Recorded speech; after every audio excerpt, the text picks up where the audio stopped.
হুগলি গ্রামীণ জেলা পুলিশের পক্ষ থেকে সমস্ত পিতামাতা ও অভিভাবকদের প্রতি সামান্য সচেতনমূলক বার্তা দিতে দেখা গেল চণ্ডীতলা থানার ক্যাম্প ইনচার্জ সৌমিত্র দত্ত মহাশয়কে। বাল্যবিবাহ, বাল্য মাতা হওয়া, সাইবার সুরক্ষা সম্পর্কে সতর্কতা, সড়ক নিরাপত্তা সম্পর্কে সচেতন বার্তা। সাধারণ মানুষের পাশেই আছে পুলিশ প্রশাসন। নিজে সুরক্ষিত থাকুন ও অন্যদের সুরক্ষিত রাখার চেষ্টা করুন, এমনই একাধিক বার্তা দিতে দেখা গেল। সমস্ত পথচারী মানুষদের সঙ্গে কথোপকথন করতে দেখা গেল সৌমিত্র দত্তবাবু মহাশয়কে। পাশাপাশি তিনি লিফলেট নিয়ে রাস্তায় নেমে পড়তেও দেখা গেল। আমি একটি শিশু, আপনি কি জানেন আমার কি কি অধিকার আছে? বেঁচে থাকার অধিকার, সুরক্ষার অধিকার, বিকাশের অধিকার। আমি এখনও ছোট, এখন বিয়ে নয়, আমি বড় হতে চাই।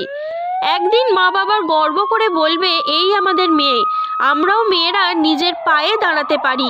তাই বাল্যবিবাহ আর নয়। গ্রামের মাঠে আসা একাধিক মানুষকে এমনই বার্তা এবং মানুষকে বোঝানোর চেষ্টা করলেন।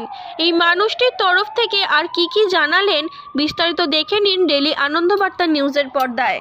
আজ এই সাপ্তাহিক হাটে আসা সকল ব্যক্তিদের জানাই আন্তরিক ভালোবাসা এবং অভিনন্দন Kapasia police camp under Chanditala পিএসের পক্ষ থেকে।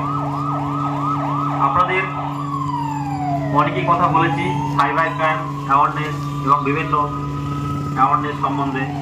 তো আবারও আরেকবার লাস্ট বলতে চাই, রিসেন্ট একটি অনলাইন ক্রাইম যার মাধ্যমে মানুষের অনেক ক্ষতি হয়ে যাচ্ছে, তো সবারই জানা উচিত। সেজন্য আমি আরেকবার রিপিট করছি, যদি কোনো অচেনা ব্যক্তি আননোন নাম্বার থেকে আপনাকে ফোন করে বলে ভাই আপনার এসআইআর ফর্মটি আপডেট করার জন্য আপনার ফোনে একটি ওটিপি গেছে, আপনি কি শেয়ার করবেন? আপনি তাকে চেনেন না, জানেন না, তাকে বলবেন আমার কোনো সমস্যা হলে আমি গিয়ে ডাইরেক্ট আমার ভিডিও আছে, পঞ্চায়েত আছে, আমি সেখানে এই কথা বলবো, আপনাকে আমি ওটিপি দিতে পারলাম না। ভুল করেও এসআইআর এই ফর্ম আপডেট করার জন্য যদি কেউ ওটিপি চায়, আবারও বলছি কেউ শেয়ার করবেন না। যদি ওটিপি শেয়ার করেন তাহলে আপনার নামে অনেক কিছু হয়ে যেতে পারে। সিম কার্ড অ্যাক্টিভেট হতে পারে, একটা ব্যাংকের বই ওপেন হয়ে যেতে পারে, মানে ব্যাংকের নতুন বই চালু হয়ে যেতে পারে, আপনার নামে ফেসবুক অ্যাকাউন্ট হতে পারে, আপনার নামে হোয়াটসঅ্যাপ চালু হতে পারে। তো এইগুলো চালু হলে খুবই সমস্যা, পরবর্তীকালে আপনি খুব সমস্যার মধ্যে পড়বেন। তো যদি এরকম ঘটনা কারোর সঙ্গে ঘটে থাকে, আপনার কি কর্তব্য, ফার্স্ট কি করণীয়? যদি আপনি ভুল করে ওটিপি দিয়ে দিয়েছেন, তখন আপনার ফার্স্ট করণীয় হচ্ছে 1930 মানে 1930 এই নাম্বারে ফোন করে অভিযোগ জানানো। তাও যদি না পারেন, আপনার লোকাল থানায় সঙ্গে সঙ্গে যাবেন, তাহলে আপনি রেহাই পাবেন, নাহলে আপনার অ্যাকাউন্ট থেকে টাকা কেটে যেতে পারে। সবচেয়ে বড় ব্যাপার, আপনার নামে ফেসবুকে অ্যাকাউন্ট হয়ে যেতে পারে। আপনার নামে যদি একটা ফ্রড অ্যাকাউন্ট হয়ে যায়, ফেক অ্যাকাউন্ট হয়ে যায়, তাহলে কি হতে পারে জানেন কেউ? যদি আপনার নামে একটা ফেসবুকে ফেক অ্যাকাউন্ট হয়, কি হতে পারে? নাম আপনার ধরুন রমেন সিং কিংবা রাম সিং, আপনার নাম হচ্ছে রাম সিং, আপনার নামে অ্যাকাউন্ট হয়ে গেছে, ওই অ্যাকাউন্ট থেকে এবার কোনো ভিআইপি পার্সন খালি দিচ্ছে আপনার নামে, তাহলে পুলিশ কাকে ধরবে? গিয়ে ফার্স্ট আপনাকে ধরবে, আপনাকে হ্যারাসমেন্ট করতে হবে। তো সেই জন্য ওটিপি শেয়ার করা যাবে না। 2 নম্বর, আরেকটা বলছি, সিম কার্ড, আরেকবার বলে দিচ্ছি, সিম কার্ড ফ্রড। সবার কাছে ফোন আছে, এখন সবার কাছে ফোন আছে, একটা করে সিম কার্ড আছে, 2টো করে সিম কার্ড আছে বাড়িতে, একটা ফোনে। আপনি কি জানেন আপনার নামে আরো কটা সিম কার্ড আছে? কি করে বুঝবেন? টপ কপ বলে একটা ওয়েবসাইট আছে, সেখানে গিয়ে চেক করা যায় আমার নামে কতগুলো সিম কার্ড আছে, অন্য কেউ ব্যবহার করছে কিনা সেটাও জানা যায়। আমার নামে সিম যদি অন্য কেউ ব্যবহার করে, সে যদি 2 নম্বরই কাজ করে, কারাপশন করে, তাহলে পুলিশ কাকে ধরবে? আমাকে ধরবে। তো সেদিকে নজর রাখতে হবে। আর একটা গ্রাম বাংলাতে হয়ে থাকে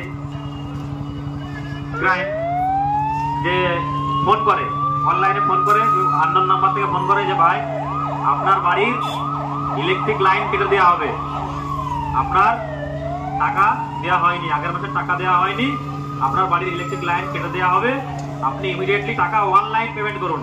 আপনি পেমেন্ট করবেন? বলবেন আমি গিয়ে অফিসে গিয়ে পেমেন্ট করব, আমি অনলাইনে টাকা দেবো না। ইলেকট্রিক বিল যদি ফোন করে ইলেকট্রিক অফিস থেকে, ইলেকট্রিক অফিস থেকে কখনোই ফোন করে না, কিংবা ব্যাংক থেকে কখনোই ফোন করে না ভাই আপনার এটিএমটি বন্ধ হয়ে গেছে, আপনার ব্যাংকের অ্যাকাউন্ট বন্ধ হয়ে গেছে। ব্যাংক থেকে কখনোই ফোন করে না ওটিপি নেওয়ার জন্য। ওটিপি কি? ফোনে একটা মেসেজ আছে, ওই মেসেজে কটা নাম্বার লেখা থাকে, ওই নাম্বারটা দিলেই হাফিস, অ্যাকাউন্ট হাফিস হয়ে গেল। তারপরে আছে অনলাইন লোন, বিশেষ করে ইয়ং ছেলেদের বলছি, ইয়ং ছেলে অনলাইন লোন। অনেকে বলে আমার টাকার দরকার, লোন পাচ্ছি না, কোনো ব্যাংক দিচ্ছে না, যে ব্যাংকে যাচ্ছি সেই ব্যাংক থেকে ফিরে দিচ্ছে, লোন আর কেউ দিচ্ছে না। তখন কি করে? গুগল প্লে স্টোর থেকে ও অ্যাপ ডাউনলোড করে, লোন অনলাইন লোনের জন্য অ্যাপ্লাই করে। বিভিন্ন অ্যাপ আছে, চাইনিজ অ্যাপ, সেই অ্যাপের কোনো হদিস নেই। আপনাকে লোন দেবে, আপনার অ্যাকাউন্টেও ঢুকবে, 10,000, 20,000, 1 লাখ দিল। এবার ওই টাকাটা ফ্রডের টাকা। নেক্সট টাইম কি হবে? আপনাকে পুলিশ ধরবে, আপনাকে ব্ল্যাকমেল করবে পরবর্তীকালে। যারা লোন দিচ্ছে আপনি চেনেন না, একটা ভেরিফিকেশন নেই, কিছু নেই, বাড়ি আসেনি, অনলাইন টাকা দিয়ে দিচ্ছে, লোন দিয়ে দিচ্ছে, তার নিশ্চয়ই কোনো ঘাবলা আছে। লোন দিতে গেলে কি হয়? আমাদের চুপি ক্ষয় হয়ে যায়, ব্যাংকে চুপি ক্ষয় হয়ে যায়, তার জন্য লোন পায় না। কিন্তু অনলাইনে বলার সঙ্গে সঙ্গে আমি ব্যাংকের ডিটেলস দিয়ে দিচ্ছি, আমার আধার কার্ডের ডিটেলস দিয়ে দিচ্ছি, আমার ভোটার কার্ডের ডিটেলস দিয়ে দিচ্ছি, আমার ফোন নাম্বারের ডিটেলস দিয়ে দিচ্ছি, না জেনে শুনে অনলাইনে টাকা আমি পাচ্ছি। কিন্তু পরবর্তীকালে কি হবে? পরবর্তীকালে আমাকে 6 মাস, 7 মাস, 8 মাস পরে আমাকে ভুগতে হবে। আমার নামে দেবে অনেক অ্যাকাউন্ট হয়ে গেছে, আমার অ্যাকাউন্টটাকে ইউজ করছে, ব্যবহার করছে অন্য কেউ, টাকা লেনদেন করছে, আমি কিছুই জানতে পারছি না। আমার নামে অ্যাকাউন্ট কোটি কোটি টাকা ট্রানজাকশন হচ্ছে, কিন্তু আমি কিছুই জানতে পারছি না। আমাকে এসে কারা ধরবে? Income tax officer. ভাই তুমি এত টাকা কোথা থেকে পাচ্ছ? এই অ্যাকাউন্ট তোমার নামে খোলা আছে, এত লেনদেন তুমি কি করে করছো? কিন্তু তুমি কিছুই জানো না। তোমার একটা ভুল, ওই লোন নেওয়ার সময় ওটিপি বলে দিয়েছিলে। দেখবে লোন নেওয়ার সময় তোমাকে বলবো ভাই তোমার অ্যাকাউন্টে একটা ওটিপি পাঠিয়েছি, ওটিপিটা বলুন তো। প্রথমে আপনাকে 10,000 টাকা দিয়ে দেবে, আর সেই মজায় আপনি ওটিপিটা দিয়ে দেবেন, হয়ে গেল কেলোর কিস্তি। তো এইগুলো খুবই সাবধান, আপনারা দেখে শুনে কাজ করবেন। এখন অনলাইনের যুগ, আগের মতো যুগ নেই আর, সোশ্যাল মিডিয়ার যুগ। আর নিজের ফোন, বিশেষ করে নিজের ফোন কারোর হাতে দেবেন না। অ্যান্ড্রয়েড ফোন, স্মার্টফোন, এই সমস্ত ফোন দেবেন না। কেন দেবেন না? আমি যদি চাই তোমার ক্ষতি করতে, আমি ক্ষতি করতে পারি। কিভাবে? আপনার ফোনে যদি আমি একটা অ্যাপ ইনস্টল করে রাখি, আপনি কি করছেন, কার সঙ্গে ভিডিও কল করছেন, কার সঙ্গে কথা বলছেন, আমি সব দেখতে পারবো। বিভিন্ন অ্যাপ আছে, ওই অ্যাপ যদি আমি ইনস্টল করে রাখি, আপনার ফোনের সঙ্গে আমার ফোন যদি তুলন করে রাখি, কোথায় কি হচ্ছে না হচ্ছে আমি সব জানতে পারবো। তো নিজের ফোনটা সবসময় কি করে রাখবেন? লক করে রাখবেন, সিকিউরিটি করতে লক করে রাখবেন। আর একটা কথা, গাড়িটা পাস করে দাও, শোনা যাচ্ছে না। আর একটা ভালো কথা আছে, সবাই শুনবেন মন দিয়ে। নিজের ফোন লক করার সময়, সবাই আমরা ফোনে লক করি তো, নিজের ফোন লক করার সময় কেউ বায়োমেট্রিক ব্যবহার করবেন না, মানে আঙুলের ছাপ। আঙুলের ছাপ দিয়ে কেউ বায়োমেট্রিক ফোন লক করবেন না। ওটা কি? আমার বায়োমেট্রিক তো আমি কোম্পানিকে দিয়ে দিচ্ছি, চুরি হয়ে যাচ্ছে তো। কোম্পানি যদি চায় আমার আঙুলের ছাপ চুরি করে দিতে পারে। তো সেই জন্য কি করতে হবে? সেই জন্য কোড দিয়ে পাসওয়ার্ড করতে হবে, কোড দিয়ে পাসওয়ার্ড লক করতে হবে। কোড 1 2 3। ডেট অফ বার্থ দিয়ে লক করা যাবে না। ডেট অফ বার্থ, যারা ফ্রডস্টার হয়, যারা ফ্রড করে, যারা চিটিং করে, তারা কি করে? ফার্স্ট আগে চেক করে ফোন নাম্বার দিয়ে চেক করে যে ফোনের লকটা ফোন নাম্বার দিয়ে করা আছে কিনা, কিংবা ডেট অফ বার্থ দিয়ে করা আছে কিনা। কেউ কোনোদিন পাসওয়ার্ড ডেট অফ বার্থ দিয়ে করবেন না, এবং ফোন নাম্বার দিয়ে কেউ পাসওয়ার্ড করবেন না। ঠিক আছে? তারপর তারপরে আরেকটা কথা, আমরা কি করি, এখনকার ইয়ং জেনারেশনের ছেলে মেয়ে খুব স্মার্ট, কিন্তু থানায় গিয়ে দেখবেন এই ইয়ং জেনারেশনের ছেলেমেয়েরাই বেশি ভুক্তভোগী, এরা বেশি বোঝে। ফেসবুক থেকে অর্ডার করেছে, OLX থেকে অর্ডার করছে, কেউ 10,000 টাকার একটা জুতো অর্ডার করলো কিংবা একটা অন্য কিছু অর্ডার করলো, সেই জিনিসটা আসবে না তার কাছে। এমন এমন জিনিস আছে, সেজন্য সাবধানে অর্ডার করতে হবে। আবার একটা দেখবেন রিসেন্ট একটা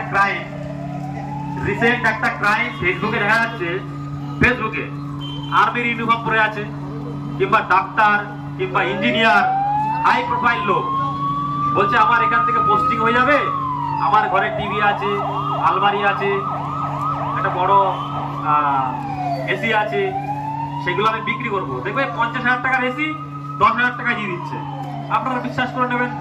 দেখবেন ওই আর্মি যে ইউনিফর্ম পরে আছে আর্মির লোকটা, ওর আই কার্ডও দিয়ে দেবে, ফেক আই কার্ড। ফেসবুকে ভালো করে দেখবেন এরকম আসে কিন্তু, হ্যাঁ, কিন্তু এগুলো সব ফ্রড। টাকা আপনি দিয়ে দেবেন আগে, কিন্তু পরের মাল আসবে না। এগুলো খুব সাবধান, ফেসবুক থেকে OLX থেকে কেউ কেনাকাটা করবেন না। তারপরে আরেকটা, এটিএম এর কথা আমি বলেছি, আরবার বলছি, নিজের এটিএম ব্যাংকে গিয়ে কারোর হাতে দেবেন না, কারোর হাতে। আননোন, অচেনা ব্যক্তি, আমি চিনি না জানি না, মাস্ক পরে আছে, হেলমেট পরে আছে, আমি তাকে কেন এটিএমটা দেবো? এটিএম দেওয়া মানে নিজেকে দিয়ে দেয়া, নিজের ব্যাংকে দিয়ে দেয়া, নিজের সব চলে যাবে, আর পাসওয়ার্ডটা বলাই যাবে না। এটিএম এর পিছনে দেখবে একটা নাম্বার আছে, 3টে নাম্বার আছে, CVV নাম্বার বলে, CVV, ওইগুলো শেয়ার করা যাবে না। এটিএম কার্ডটা যখন যাবেন, আরেকটা আমি বলে দিই, ব্যাংকে এটিএম এ যখন যাবেন, এখনকার recent crime last bank of Baroda হয়েছে, ব্যাংক অফ বরোদা আমাদের বরদাসপুর,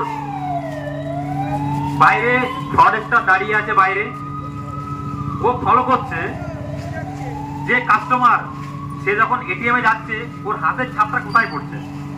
কাচের ইয়ে লাগানো থাকে, অনেক ময়লা থাকে, সেখানে হাতের ছাপ খোলার সময় দরজার হাতের ছাপ লেগেই যাবে। সবার লেগে যায় কিনা? লেগে যায়। যখন দরজাটা খুলবে ওই বায়োমেট্রিক না, হাতের ছাপ, বায়োমেট্রিক বলে হাতের ছাপ চুরি করা যায়। ওখানে সেলোটেপ লাগানো থাকে, খুব সাবধান। যদি এটিএম এ সেলোটেপ লাগানো থাকে কিংবা কোনো সিলিকন জাতীয় জিনিস লাগানো থাকে, ওখানে বায়োমেট্রিক মানে হাতের ছাপ, মানে আঙুলের ছাপ ওখানে উঠে যায়। পরবর্তীকালে ওই আঙুলের ছাপ দিয়ে কি করা যায়? টাকা তোলা যায়। আধার কার্ড, আধার দেখবে এই গ্রাহক সেবা কেন্দ্র, ছোট ছোট গ্রাহক সেবা কেন্দ্র, ওখানে কিন্তু আঙুলের ছাপ দিয়ে, আমরা যারা পড়াশোনা জানি না, আঙুলের ছাপ দিকে টাকা তোলা যায়, 10,000 8,000 টাকা তোলা যায়। যায় কিনা? যায়। কিন্তু ওই আঙুলের ছাপ যেন চুরি না হয়। আমি যেখানে যাবো ভাই, এই যে আমি ধরলাম লাইটটা, লাস্টে কি করবো? মুছে দেবো, তালু দিয়ে মুছে দেবো, হাতের ছাপটা নেই আমার। খুব সাবধান, তাহলে আমি এখনকার দিন থেকে বাঁচতে পারবো। আর লাস্ট আমি আরেকবার বলে যাই যে ইলেকট্রিক অফিস থেকে ফোন করে না, ব্যাংক থেকেও ফোন করে না, ঠিক আছে? আর রিসেন্ট যে ক্রাইম হচ্ছে এসআইআর, আমার ফোনও এসছে ফোন, বলছে সাহেব আমি নদিয়া থেকে, আমার বাড়ি নদিয়া রানাঘাট, বলছে সাহেব আমি নদিয়া থেকে বলছি, বিডিও অফিস থেকে। আমাকে বলুন, বলছে আপনি তো চাকরি করেন হুগলিতে, আপনি তো আসতে পারবেন না, তাহলে এসআইআর ফর্মটা কি করে আপডেট করবো? আপনার ফোনে একটা ওটিপি পাঠাচ্ছি, আপনি ওটিপিটা বলে দিন, আপনারা আসতে হবে না, এসআইআর আপডেট হয়ে যাবে। হ্যাঁ পাঠান, দেখি, আমি জানি কি হবে, কি হতে পারে আমার, আমি পাঠান, দেখছি ওটিপিতে লেখা আছে এই ওটিপি শেয়ার করলে আপনার অ্যাকাউন্ট থেকে 15,000 টাকা কেটে যাবে। আমি তো লোকের এগেন্স্টে একটু ডায়েরি ফাইরি করে রাখলাম, নিজে পুলিশ ডায়েরি করে রাখলাম। তো এইগুলো সাবধান, এসআইআর ফর্ম আপডেট করার জন্য কেউ কোনো ওটিপি শেয়ার করবেন না। Recent crime. হ্যালো। তো থ্যাংক ইউ শোনার জন্য। হাটে আসা সমস্ত ব্যক্তিদের জানাই আন্তরিক ভালোবাসার অভিনন্দন। আপনারা নিজের ফোন, মোবাইল ফোন, যেমন হচ্ছে লাস্ট উইকে ফোন চুরি হয়ে গেছে, এখানে চোর ঢুকছে, কোনো সাসপেক্ট ব্যক্তি মানে সন্দেহজনক কোনো ব্যক্তিকে দেখলে অবশ্যই আমাদের জানাবেন কিংবা ধরে রাখবেন। আর নিজের সাইকেল, বাইকের পিছনে যদি কোনো জিনিস থাকে সেগুলো নিজের হাতে রাখবেন। আর বিশেষ করে লাস্ট একটা হয়েছিল, একটা বাচ্চা হারিয়ে গেছিল, এখান থেকে একটা বাচ্চা হারিয়ে গেছিল, আমরাই রিকভার করেছিলাম। বাবাটার অবস্থা খুবই খারাপ হয়ে গেছিল, বাচ্চা হারিয়ে গেলে যা হয়, খুব কান্নাকাটি করছিল। তো কেউ বাচ্চার হাত ছাড়বেন না, আপনাদের কাছে এটাই request. Thank you. Kapasaria police camp, Chanditala PS।